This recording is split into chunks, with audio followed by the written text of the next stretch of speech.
The CBS Radio Mystery Theater presents...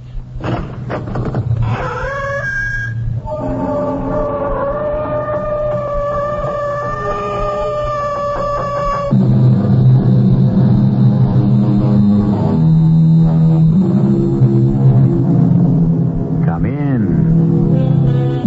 Welcome. I'm E.G. Marshall. It is sport, as Shakespeare said, to have the engineer hoist by his own petard. The spider that becomes enmeshed in its own web. The boomerang that returns to strike its hurler.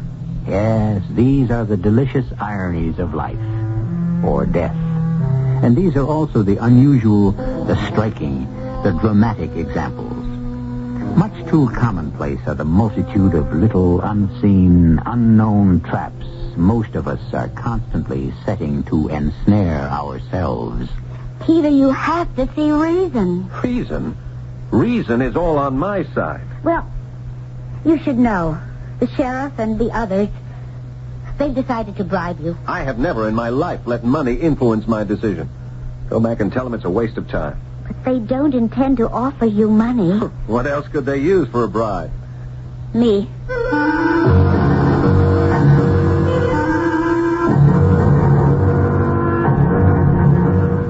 Our mystery drama, The Elixir of Death, was written especially for the Mystery Theater by Sam Dan and stars Paul Hecht. It is sponsored in part by Buick Motor Division and Anheuser-Busch Incorporated, Brewers of Budweiser. I'll be back shortly with Act One.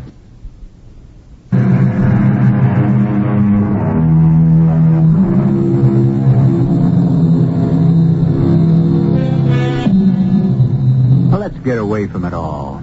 From the rat race, the hurly-burly, the hustle-bustle. How many times have you heard someone say that?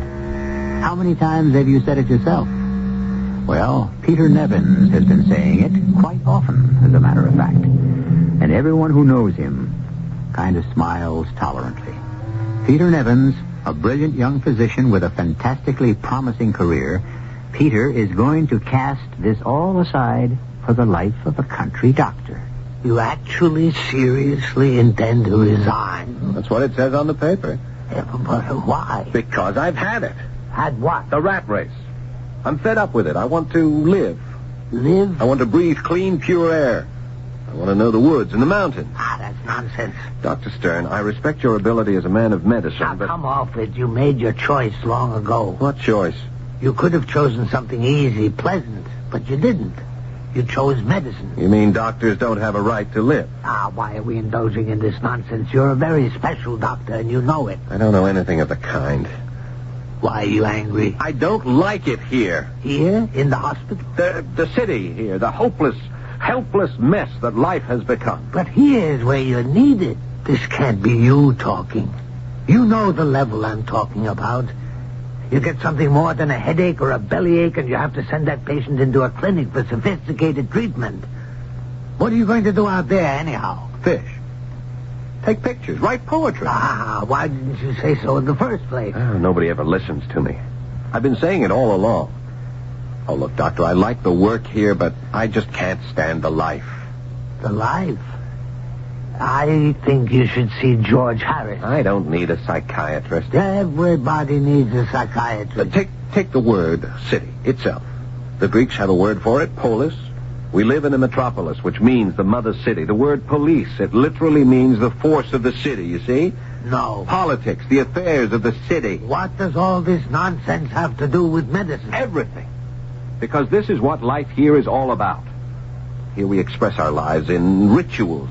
We live by artificial rules. Aren't all rules artificial? People who live close to the soil, to nature, to the elements find greater and more genuine rewards in life. Oh, you think so? Dr. Stern, my mind is made up.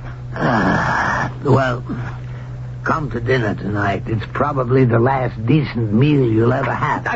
That's exactly what I mean. This chauvinism of yours, this belief that once you leave the city behind you, all you encounter is barbarism. Where exactly is this place where you intend to vegetate for the rest of your life? It is high in the mountains. It's 50 miles from anything that could be called a town. I give you 6 months.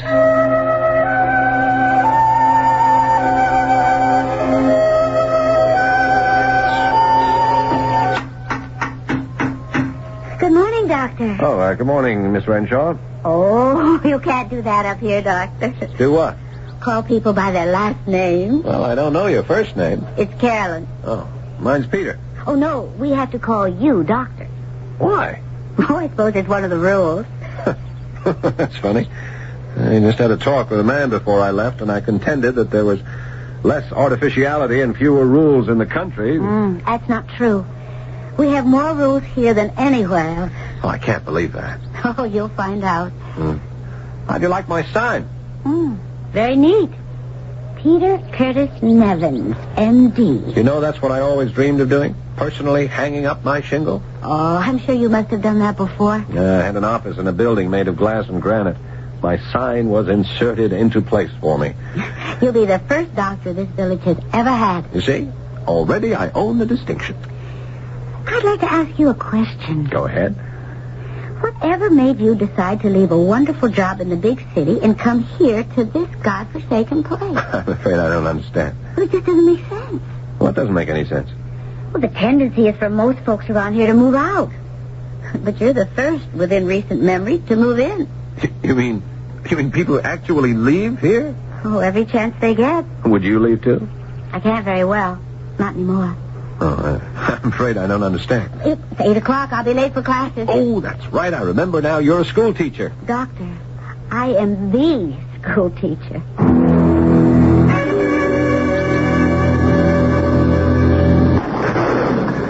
Missed him, Doc. Yes, well, I didn't want to hit anything anyhow. To me, this is just an excuse for a walk through the woods. How do you like it up here so far? Oh, it's fine, just fine. Sure it's active enough for you? Sheriff, a man likes to have time for himself just to think and relax. Yeah, you get a chance to do plenty of that up here. Mind if I ask you a question? No, not at all. I bet I know what it is. Do you? Oh, yes. You probably want to know why I left a very lucrative situation in the city to come out here to the boondocks. Yeah. I confess it crossed my mind. Well, maybe I want the simple life.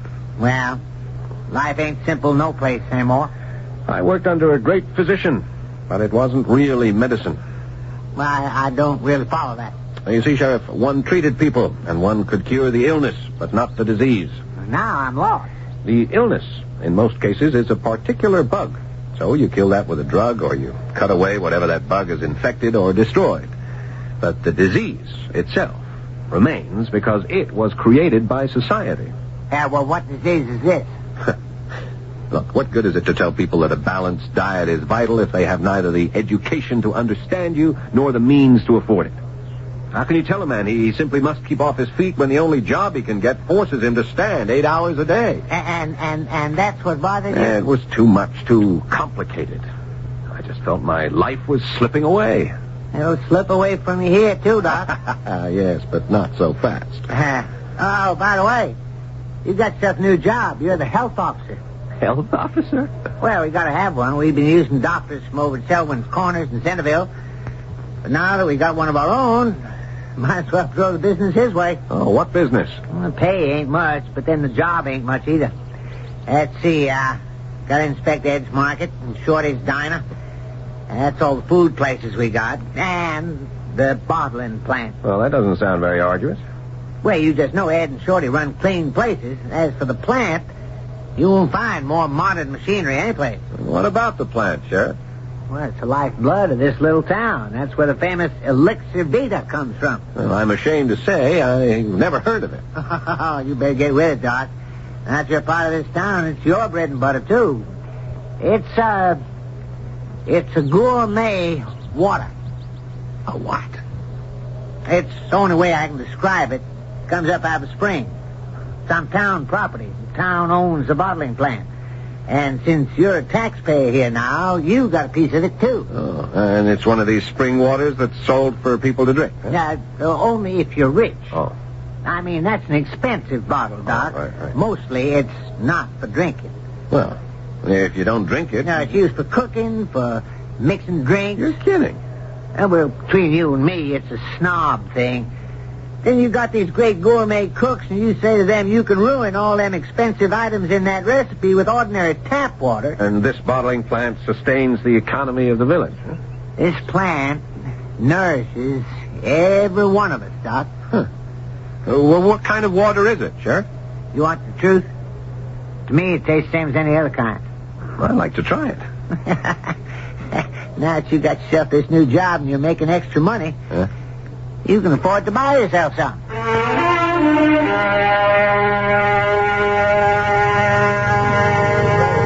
May I propose a toast? Oh, of course. To a successful and happy practice in our fair little village. I'll drink to that. Why did you order Elixir Vita? Well, it cost as much as a cocktail. I had to try it. What do you think? Well, it's rather pleasant. Do you like it? Well, it doesn't taste like anything at all to me. Tell me, are you glad you came here? Oh, yes. Yes, I feel completely at home now. You're not bored? Bored? Huh. The kind of sunsets you have up here, the lakes, the woods, the air. Well, that'll last a while. You happened to mention that people leave here. Why? Well, after a while, I suppose the sunsets just aren't enough. You said you would leave, too. I would, if I could. Well, if that's how you feel. I should have left 10 years ago. Why didn't you? My mother wasn't well. Oh, but that could have been an excuse. I probably didn't have the courage. Now it's too late. Oh, it's never too late to do what you want. I wanted to be free, to be my own man, so I walked out. I came here. You think you can be your own man here? Absolutely. I hope so. What's to stop me? I don't know. But all places are the same. Oh, don't say that. You don't know how different this place is. Different from what? The big city. On the surface, Doctor. Only on the surface.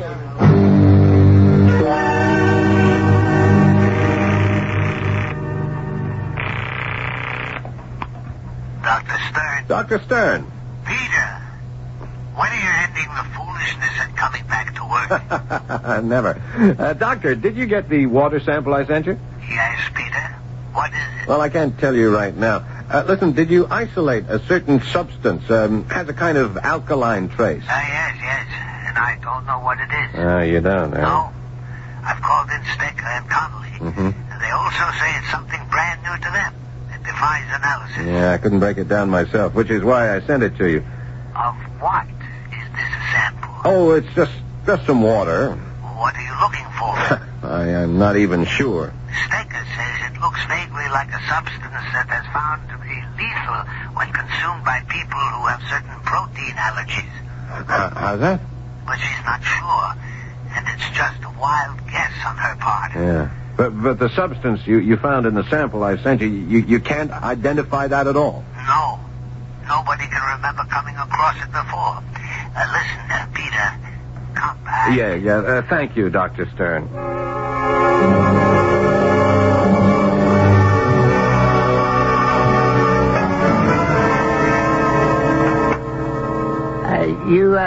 You want to see me, Doc? Oh, yes, come in, please, Sheriff. Okay. Sheriff, as health officer of this village, I am health officer, am I not? Oh, yes, Doctor. That was made official last week by the Board of Selectmen. Yeah. Well, I may be compelled to make an official decision. You mean you found something out of line? I may have. The bottling plant, I'm talking about Elixir Vita. Oh, no. No, you can't be. Yes, Sheriff. We may have to close it down.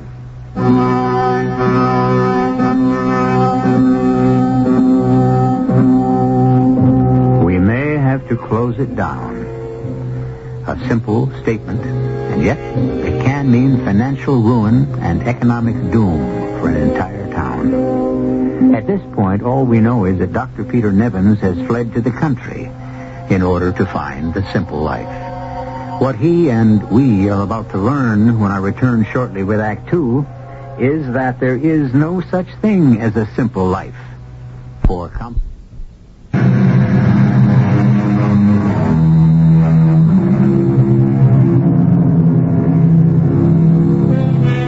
Elixir Vita, the elixir, the essence of life.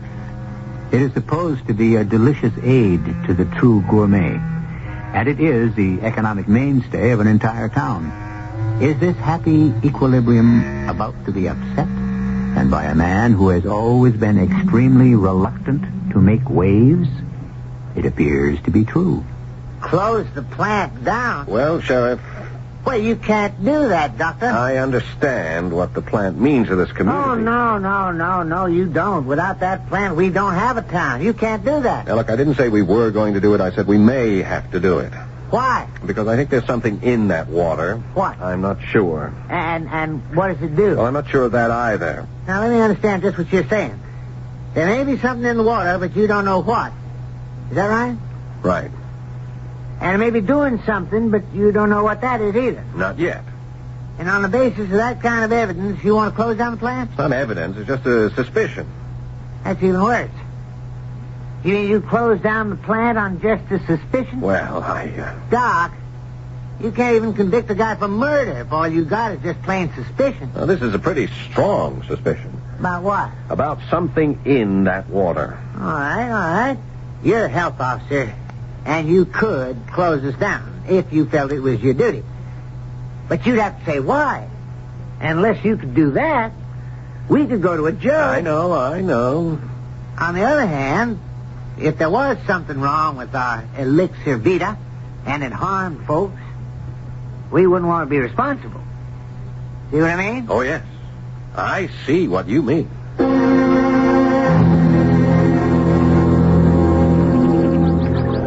When do the fish bite?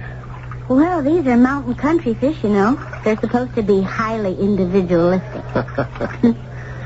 Well, at any rate, it's a beautiful day. Beautiful lake. Beautiful girl. When are you going to toss it all over and go back to the city? Never? You sure? Positive. The other night, you said this was so different from the city.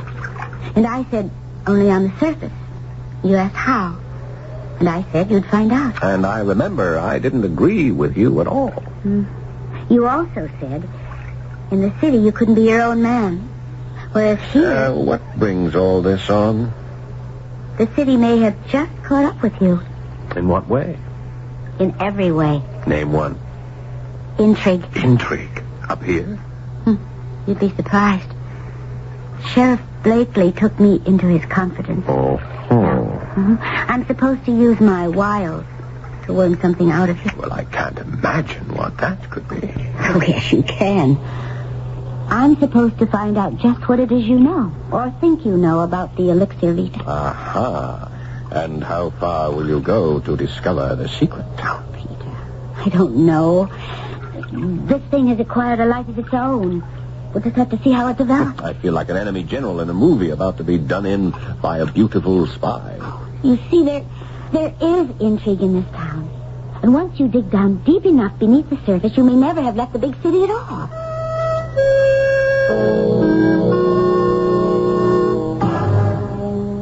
Peter. Hello, come in. When I heard it was you, I couldn't believe it. Morning, Dr. Stern. How did you ever manage to tear yourself away from your busy practice? That is a low blow. And unworthy as well. Forgive me. Has Stecker done the lab work I asked for? Yes. And you must allow me this one little I told you so. Oh, what's that? I told you that if ever you needed anything the least bit sophisticated, you'd have to come running back to civilization. A tiny correction. I'd have to come running back here because civilization is where I am now. I figured it out, Peter. You figured what out? The whole thing. Do you know the answer to what you're doing?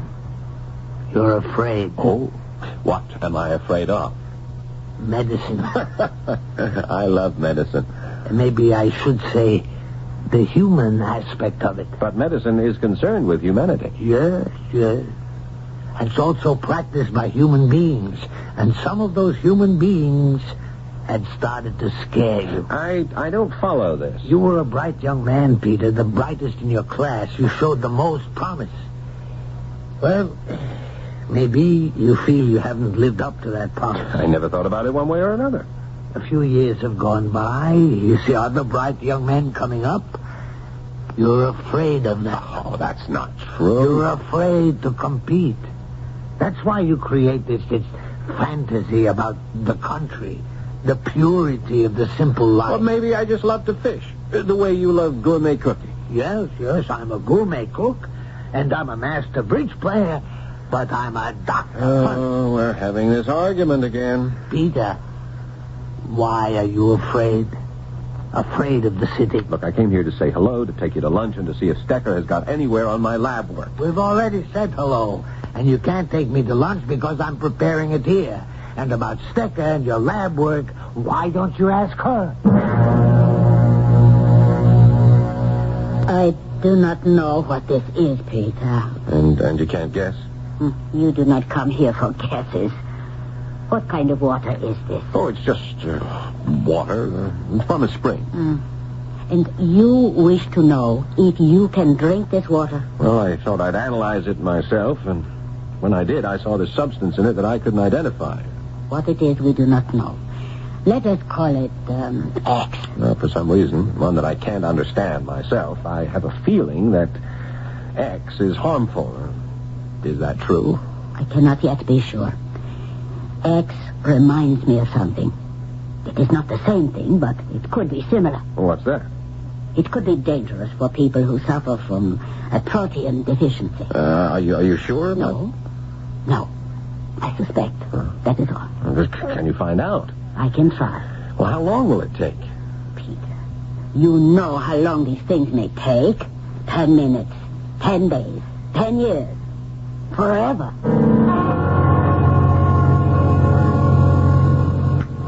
Have some more of this wine. No, thanks, Doctor. I'm really in a hurry to get back. You see how the roles have been reversed. I, the busy city doctor, am relaxed. You, the calm country doctor, are nervous and impatient. I'd like you to understand one thing, Doctor. I am happy where I am. For the first time in my life, I know what it is to live through my senses. It's very important to me, Doctor. I wish you would see it that way. What do you really want me to understand? Oh, I'm not sure. The part of medicine that frightens me. You have to tell me what that is. Well, it has nothing to do with anatomy or physiology or surgery or any of the things we study. Then what does it have to do with... I guess you could call it doctoring. I don't follow you. Well, if I'm going to say this, I may need some more of that wine after all. Okay. Doctors practice medicine. Why do we say practice? Why don't we say perform? Surely after all of our training, we're qualified, aren't we? No. We say practice because we hope to learn each time we work with a patient. Practice. Well, we never really know. Well, we're only human. If it were pure science, we'd know, wouldn't we? But we are buffeted about by other factors. What are you driving at? The decisions we have to make. Ah, yes. We are faced with difficult decisions. And have you ever asked yourself why? It's because we allow other than medical factors to influence our judgment. You can't practice medicine in a vacuum, Peter. Is that what you're beginning to find out there in Utopia? Thanks for the lunch, Doc. And the wine. Ah, Peter, you belong in the city. Don't try to fight it. Whatever it is you've got in your system right now, get rid of it and come back home. My home is up there. I hope. What do you hope? I hope it doesn't destroy you. Well, how does it feel to be a hero? I never thought about it one way or the other. Look, why don't we step outside for a breath of fresh air? As they say, you're the doctor. Nice of you folks to give me a party. Well, everybody wanted to meet the new doctor. I don't seem to be getting much work. It's a healthy town. You can't have everything. Carolyn, why did you stay? Remember I told you it just worked out that way? Oh, yes. Well, I'm glad you did. Why? Because I think I may have fallen in love with you. Well, that should make my job easier. What job? My, Mata Hari thing. You know, most folks here don't know about that conversation you had with the sheriff about the water. Oh, you know, the Elixir Vita. But the few of us who do are scared stiff. I know. But what? As a doctor, I feel I really have no choice. No choice? Oh, Peter, tell me what you're saying. My decision simply has to be to close down the plant.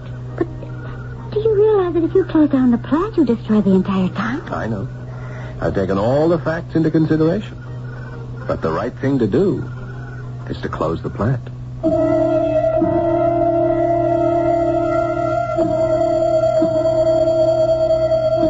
How quickly we come to realize that right and wrong are really relative matters.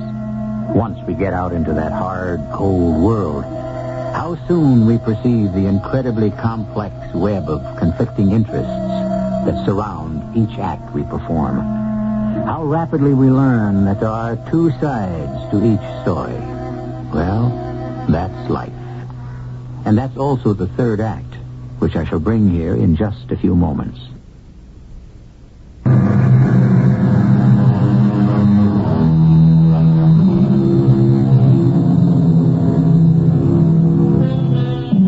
As one of the world's greatest realists once said, you can't make an omelet without breaking eggs.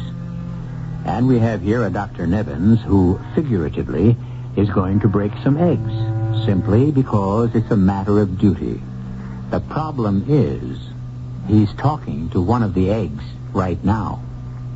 You're going to close down our bottling plant? Why? Because I suspect something harmful in the elixir. What? I don't know yet. Well, if you can't be sure, why should you close the plant? It's possible that there could be danger. And also possible that there isn't any. Yes.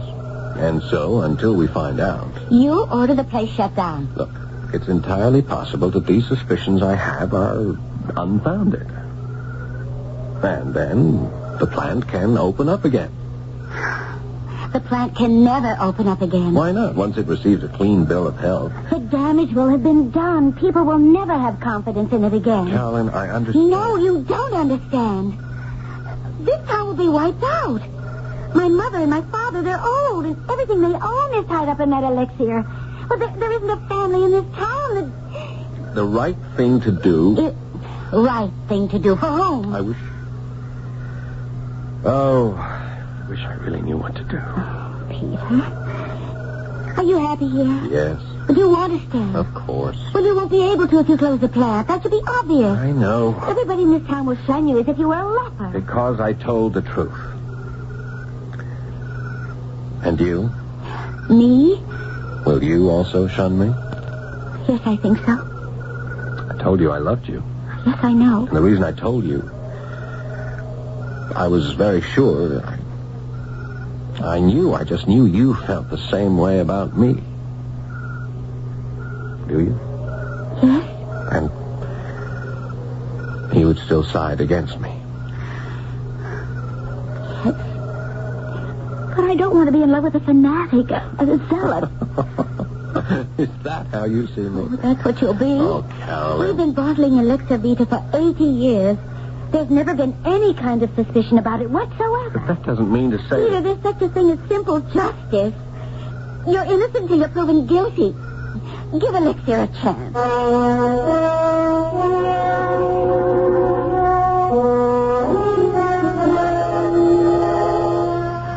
Put on your shirt, Doctor. What's the verdict, Doctor? You need a doctor, you come back to the city. Do you mean there are no doctors in the nearby town? All right. Am I all right? Yes. Bit run down, some protein deficiency. Oh, I don't get very much sleep. You mean the country air? It's all a fake? I have nightmares. What's bothering you? I wish I knew. You leave here, you think you've discovered a Garden of Eden? It is, in many respects. I found a girl. A girl you could have found anywhere. I have found a lovely, peaceful community. Friendly, happy people. And nature. Nature is gone from your life in the city. A Garden of Eden. But in every Garden of Eden, there has to be a snake. What's yours? Who says there's a snake? What else has been keeping you awake nights? Come home, Peter. You keep asking me to come home, and I keep telling you that I just can't. Well, you talk as if it's something terrible. It is. But I was born here, in the southeast section. You know what that used to be. I used to be one of the worst slums in America. That's where I come from. So do I. Yes. Doctor, I never told you this before, but my father just disappeared one day. My mother was killed in an accident, and one night there was a fire, and I couldn't get out of that hole they called a room.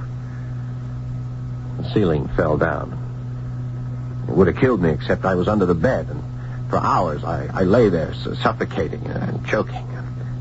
How I fought to breathe. It was quite by accident that the firemen found me. Nobody thought I would live. But you did. Yes, and I never forgot it. I can't forget it. Well, do you want to keep savoring? I wanted to make something of myself so I could leave the city, this terrible city, the killer city, and I did. I found a place where I can breathe. So, what's your problem? I don't know. I'm not sure.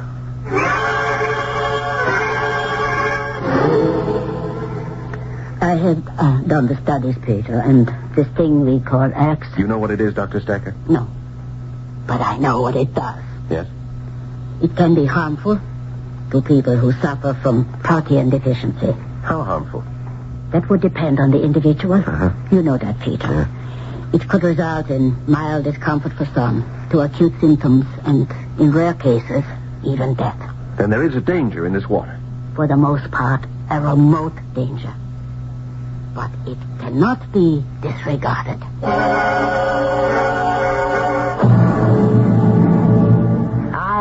I still don't follow you, Doctor. For certain people, Sheriff, this water could be dangerous, even lethal. Well, how come there's never been any complaint? We have experimental data to prove there may be a danger in the elixir for people who have a protein deficiency. That's the first I ever heard of it. I'll just have to close the plant. Now, Peter, you got to understand... All right, Sheriff. There is a way out. It's a compromise. The town will take whatever it can get. Good. Now, on each label, we'll print the warning. Dangerous for people with protein. No. We can't take that. Why not? It'll kill us. You put something like that on the label, who's going to buy it? Now, why can't we wait till we're sure? Now, just take a few days, Peter, and think about it. Think about it.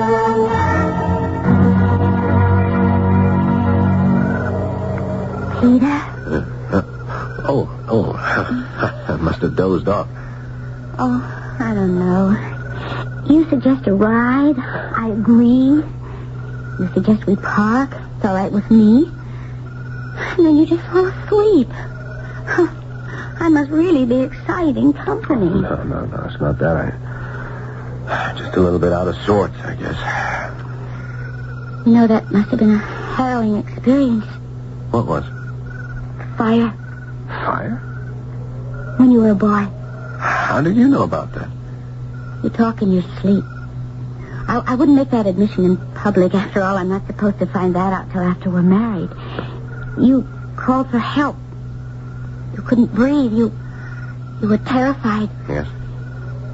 And you kept saying the word city. City. The city.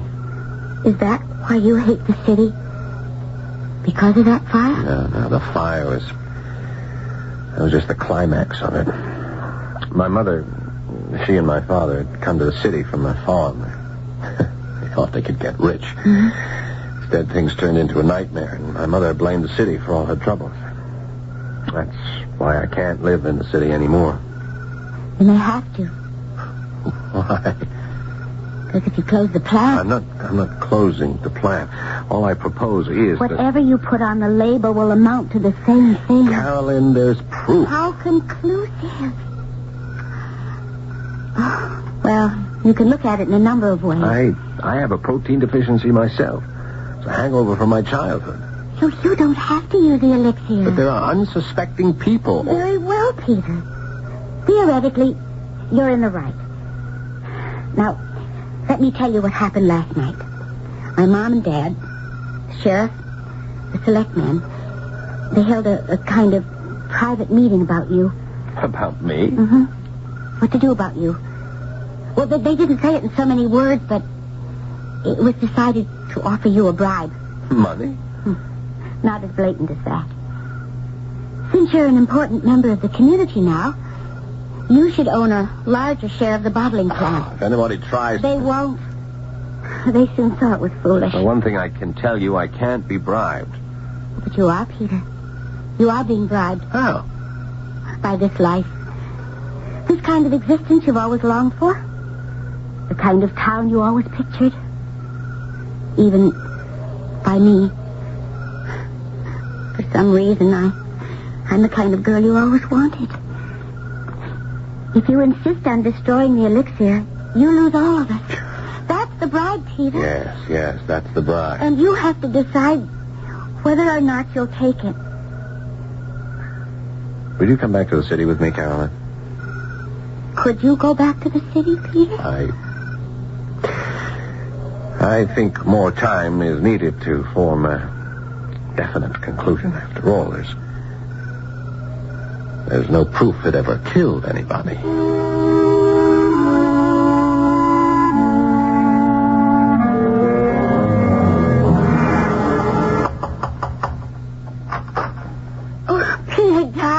You're early. Dinner isn't quite ready.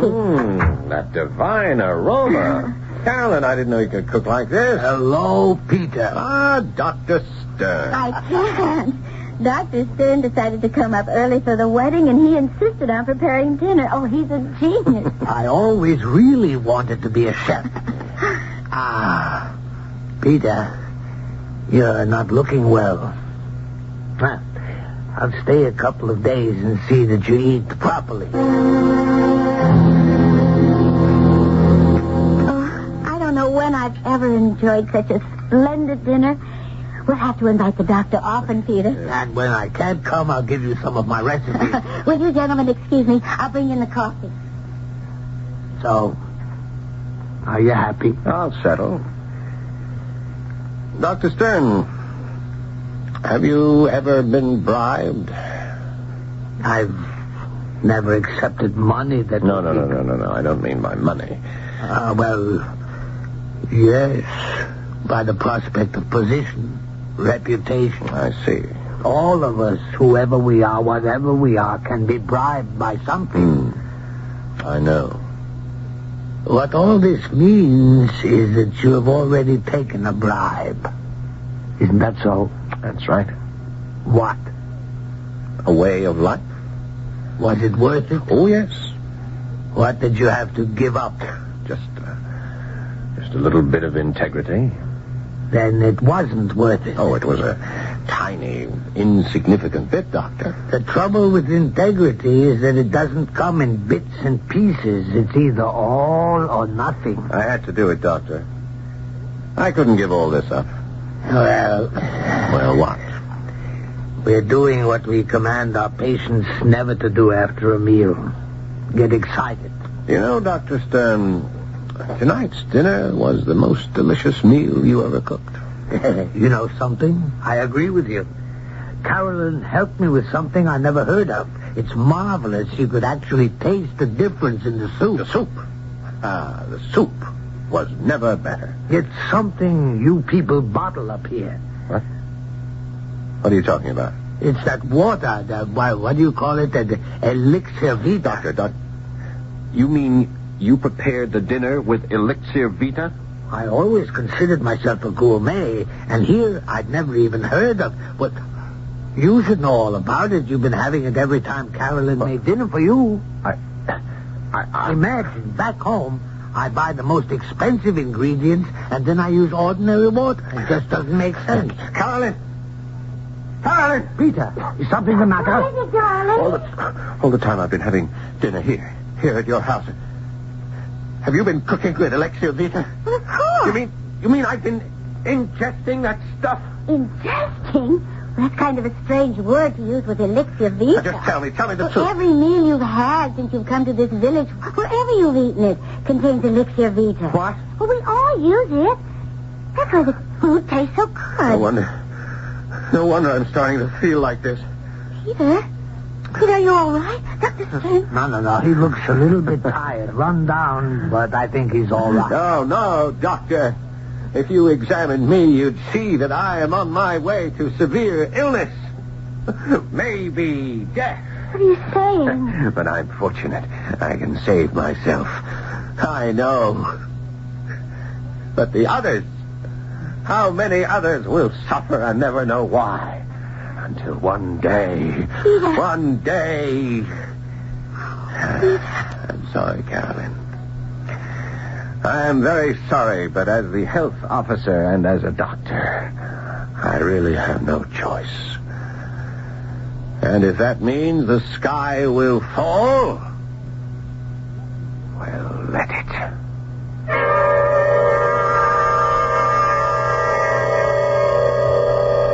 And when you look at a bottle of Elixir Vita, you might notice a warning sentence on the label.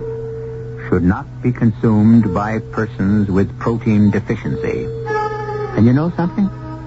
The sky didn't fall. Things went on as usual. Peter married Carolyn, and everybody's happy. This story was designed especially for those of you who complain we don't have enough happy endings. I'll have other happy tidings in just a few moments.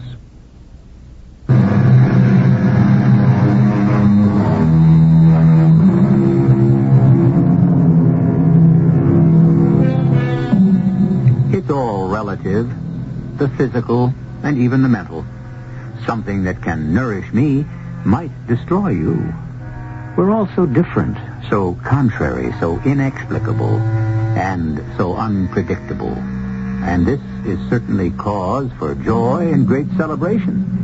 For it is these human and not-so-human foibles that give us the material to enchant you here 7 times each week. Our cast included Paul Hecht, Evie Juster, and Robert Dryden. The entire production was under the direction of Hyman Brown.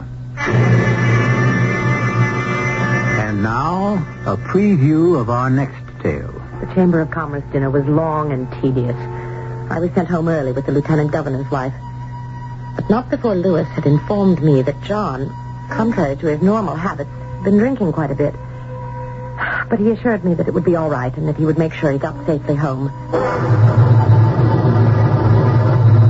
I was sitting at my dressing table taking off my makeup when suddenly, impossibly, Lewis was beside me, visibly shaken and frantic. Deborah. How the devil did you get in here? It doesn't matter for the moment. I'm here to tell you to lock your door when I leave. And whatever you do, don't let John come in. And remember the pistol I gave you. What are you talking about? He's found out about you and Nicholas. How? Never mind how.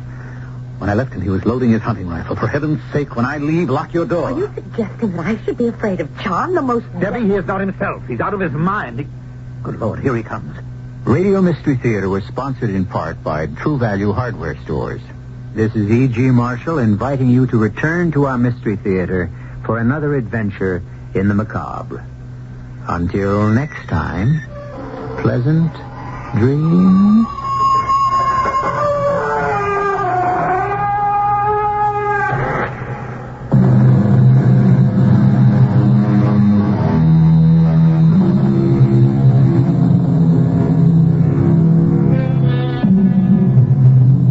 This is House A.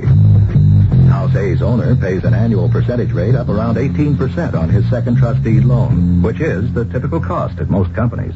This is House B. House B's owner pays an annual percentage rate of only 13.68% on his second trustee loan, which is the typical cost at Reliable Mortgage Corporation. That's because at Reliable, the interest rate is lower, the commission is lower, and you get more time to fully repay your loan, and there are no balloon payments. As you can see, there is a big difference in second trustee loans. That's why the federal government has given you a foolproof way of comparing the overall cost of any loan, the annual percentage rate. The lower the rate, the lower the cost. 13.68% is lower than 18%. Call Reliable Mortgage Corporation, the brokers who know it's good business to give you the facts and more money for your money. First and second trustee loans from $1,000 to $50,000. Find Reliable in your white or yellow pages. This is KNX Los Angeles. The time is 10 o'clock.